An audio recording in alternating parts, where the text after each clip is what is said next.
Sur ce sujet, oui, ça fait pas mal d'années qu'à la fois je fais acte de médiation, j'accompagne la question de la médiation et de la question philosophique de la médiation.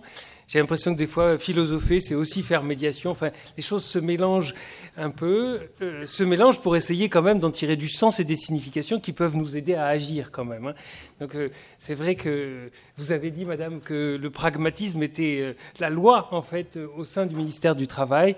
Mais vous avez dit sans doute aussi que vous visiez l'autonomie, par exemple, ce qui est loin d'être un idéal pragmatique, enfin, aussi, ce qui est loin d'être une direction pragmatique. Tant on peut se dire que l'autonomie n'est pas à la portée de main et à la portée d'une seule définition. J'ai rencontré un médiateur chevronné récemment à Grenoble et on avait une très très belle rencontre, très belle discussion entre nous, mais le ton est monté dès l'instant où il a fallu donner une définition à la médiation. Et là, je me suis dit, à chaque fois qu'on dit « il suffirait que nous nous entendions pour donner une définition univoque », à ce moment-là, on peut être sûr qu'on rentre en conflit. Donc c'est un paradoxe. Alors je voudrais revenir sur notre sujet quand même. La médiation est une volonté politique, je me suis dit, une volonté politique des médiateurs, évidemment, forcément. C'est ça la question première. C'est est-ce que les médiateurs agissent en vue d'eux ? Est-ce qu'ils ont un sens du vivre ensemble, de la police? Est-ce qu'ils ont un sens de la cité? Est-ce que c'est ça qu'on demande aux médiateurs? Est-ce qu'ils ont ce sens-là? Au lieu que les médiateurs attendent de nos hommes politiques de leur faire la place de la médiation. Je me demandais si c'était ça d'abord la question. C'est est-ce que les médiateurs visent l'autonomie? Est-ce qu'ils ont un idéal de paix? Ou est-ce que ce sont quand même des régulateurs mine de rien? Est-ce qu'ils rentrent dans des schémas sociétaux, en fait, auxquels ils adhèrent les uns et les autres de façon assez consensuelle, mais sans qu'on n'en parle jamais? Car là aussi, si on se dit « le médiateur sert la cause de la paix », à ce moment-là, je pense qu'il y a la moitié de la salle qui dit non. Donc pour arriver à s'entendre de manière explicite sur à quoi contribuons-nous, dans quel idéal de société nous situons-nous, à quoi voulons-nous apporter notre pierre, notre contribution, pour qu'on se mette d'accord là-dessus. Alors évidemment, c'est plus facile de se mettre d'accord sur des protocoles et sur des processus, hein, ou sur des règles, peut-être. Mais savoir ensemble ce que ces règles servent comme idéaux et comme horizon, enfin, ça c'est plus compliqué. Mais j'aimerais bien aller un peu là-dedans. Je voudrais dire aussi quand même que le mot médiation, évidemment, n'appartient pas au médiateur. Ça, tout le monde le sait. On sait bien qu'il est vieux de la nuit des temps et que c'est peut-être ça aussi la richesse du langage, c'est que finalement, même lorsqu'un sens en remplace un autre, le précédent continue d'exister et d'être actif dans le sens que nous utilisons. Donc le mot médiation est un peu amphibologique, on pourrait dire. Il a un sens sous l'eau, hein. Il a un sens caché. Et j'aimerais bien revenir à ce sens un peu caché du mot que tout le monde connaît. Enfin, on sait bien, la médiation, on a parlé de médiateur depuis fort longtemps. Avec Moïse, par exemple, on a parlé. Moïse était un médiateur entre qui et qui? Entre Dieu et son peuple. Je suis sûr qu'il va y avoir un peu de contradiction quand même possible. Jésus-Christ, le suivant, hein, était un médiateur entre Dieu et les hommes. C'est pas moi qui l'invente, hein, je l'ai trouvé dans la littérature X et X fois. Enfin, sûrement on pourrait dire aussi le contraire, hein. Mais quand même. Alors qu'est-ce que ça veut? Comment ça échafaude une figure de médiateur et pour quel dessein? Quel dessein? C'est ça aussi qui m'intéresse. Et puis Socrate aussi. Alors ça m'intéresse un peu plus, forcément, parce que le philosophe dit Socrate, c'était quand même aussi vraiment le médiateur. Il arrachait, mais médiateur entre quoi et quoi? Là, c'était pas entre qui et qui. Ça peut devenir entre qui et qui, après qu'on soit passé par le entre quoi et quoi, c'est-à-dire entre l'ignorance et le savoir. Socrate était le médiateur entre l'ignorance et le savoir. Alors après, évidemment, peut-être qu'on est des héritiers. Est-ce qu'on est des héritiers de Moïse, de Jésus ou de Socrate? Enfin, on pourrait lever la main, savoir quelles sont nos filiations les uns les autres. Et évidemment, il y en a d'autres. Il y a Hegel aussi, quand même. quand même, si Hegel n'a pas parlé, s'il y a bien un philosophe qui a parlé beaucoup de la médiation et qui nous a terrorisés longtemps à propos de la médiation, thèse, antithèse, synthèse, c'est le mouvement de la médiation qui a occupé nos souffrances dissertatoires pendant quand même longtemps. Thèse, antithèse, synthèse. Alors évidemment, c'est pas que ça, on pourrait étendre un peu, on pourrait reprendre un peu plus d'esprit là-dedans. Mais c'est quoi encore ? Quel est l'esprit de la médiation ? À quoi ça contribue ? À l'avènement de la raison. Il y a une raison, finalement, qui peut dépasser les conflits. Ça aussi, on en est héritier quand même. Depuis tout à l'heure, on a dit un certain nombre de choses comme ça. On a dit, est-ce qu'on veut sauver le peuple en perdition ? Est-ce qu'on veut plutôt, au contraire, faire confiance dans le fait que des protagonistes, pourvu qu'on leur donne la parole, peuvent régler eux-mêmes leurs conflits ? J'imagine que c'est plutôt ça la bien-pensance de la médiation, enfin la bonne pensance, c'est pas péjoratif ce que je dis, la bonne pensance de la médiation, peut-être que c'est ça.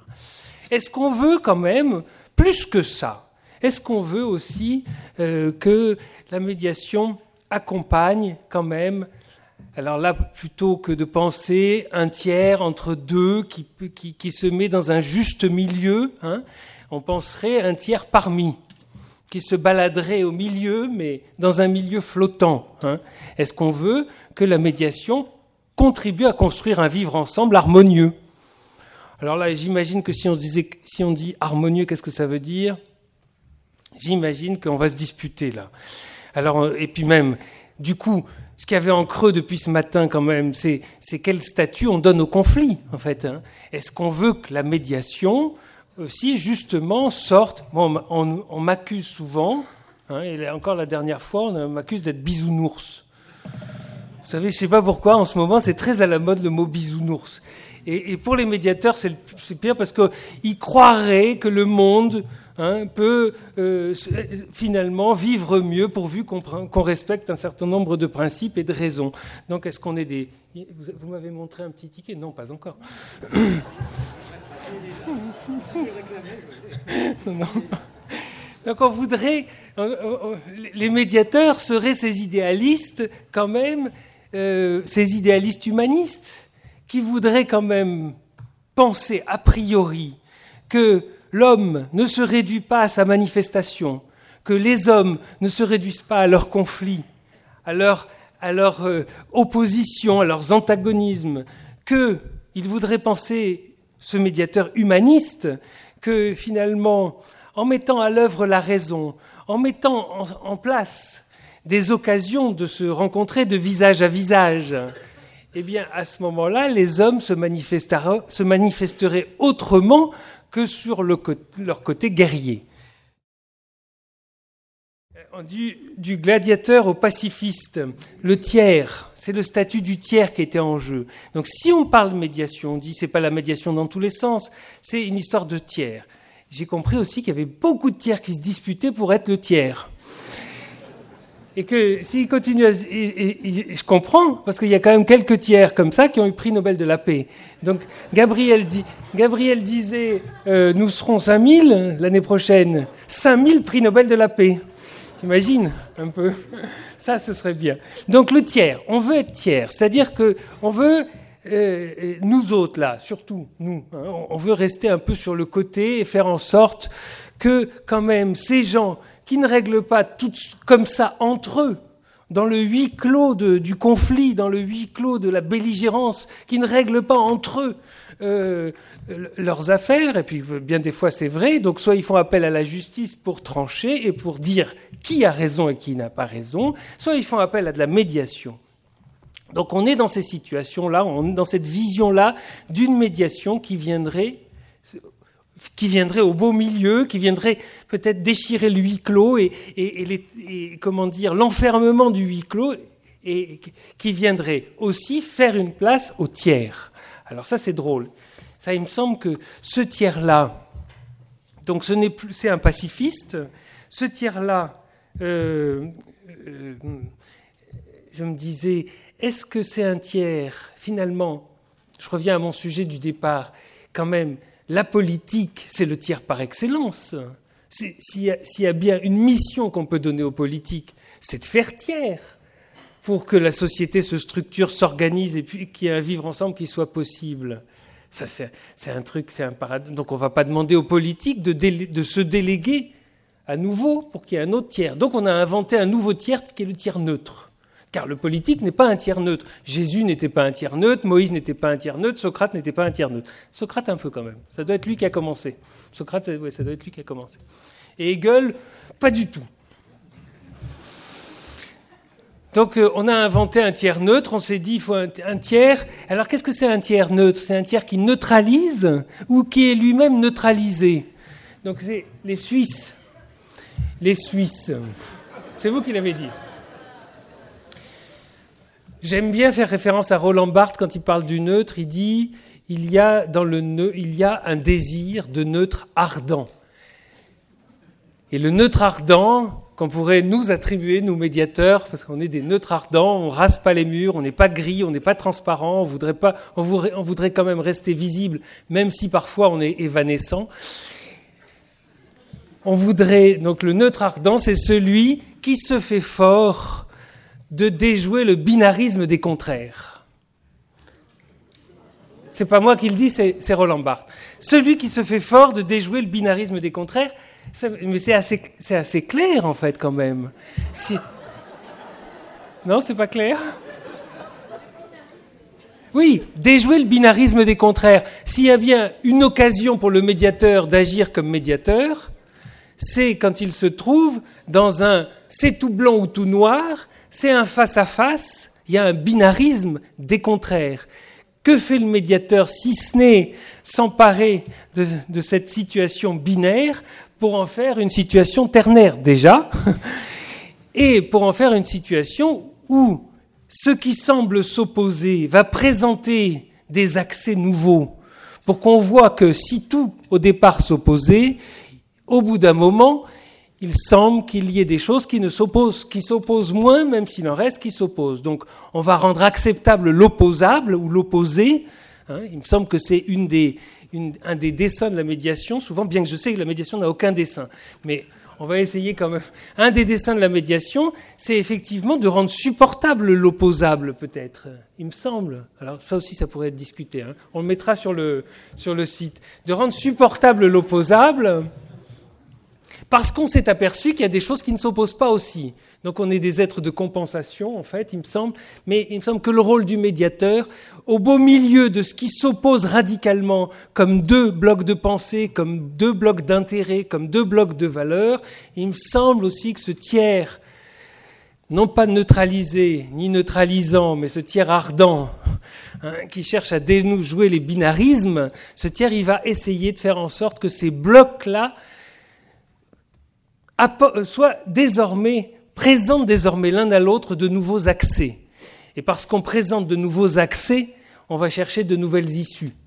Il me semble que c'est ça aussi ce que fait ce tiers médiateur. Encore une dernière chose, j'imagine, c'est fini ? Allez, la dernière chose, c'était pour dire qu'on hésite tout le temps avec le mot médiation entre penser que c'est le milieu, c'est-à-dire une référence spatiale, le juste milieu, celui qui vient entre. Alors, il faudrait qu'il garde la bonne distance des deux côtés, ou alors il reste simplement dans un juste milieu qui s'apprécie sans cesse, ou la référence temporelle qui dit ce qui est médiation n'est pas immédiat. Et j'ai l'impression qu'entre les deux, notre cœur balance. Vers quoi voulons-nous aller ? Créer du différé, créer du délai, créer du milieu, ou les deux. Je vous remercie beaucoup. Vous avez parlé du tiers neutre ardent. Aristote, tiers exclu. Médiateur, il est où ? Bien sûr. D'ailleurs, le juste milieu, quand même, on le doit à Aristote. Mais je crois qu'on pourrait aller chercher, par exemple, même Yankeli. Enfin, le nombre de philosophes qui ont parlé de la médiation est assez impressionnant, en fait. Donc, de qui nous sommes les héritiers ? Je pense que ça vaudrait le coup de faire une rencontre là-dessus. C'est un beau thème de débat en soi, effectivement. Alors juste un petit clin d'œil au vocabulaire, parce que je viens de Suisse et nous sommes continuellement en échange avec nos collègues alémaniques, français, allemands. Alors, en Suisse, plus personne n'aime parler de neutralité, de neutre chez les médiateurs. Et dans le monde politique, il y a ceux qui sont neutres pour ne pas s'occuper des affaires des autres, et il y a ceux qui sont neutres actifs pour vivre avec les autres. Mais chez les médiateurs, alors neutre, c'est autre chose, c'est neutre par rapport au résultat de la médiation. Et par rapport à la situation de tiers, c'est de l'allemand, maintenant j'oublie le mot allemand, mais c'est impartial. Alors on utilise plutôt impartial, mais maintenant on a des médiateurs qui ne veulent plus utiliser ce mot parce que si on enlève IM, il reste partial, donc on ne veut pas donner ce message d'être partial. Alors maintenant, venant d'allemand, il y a le mot multipartial. On est pour tout le monde.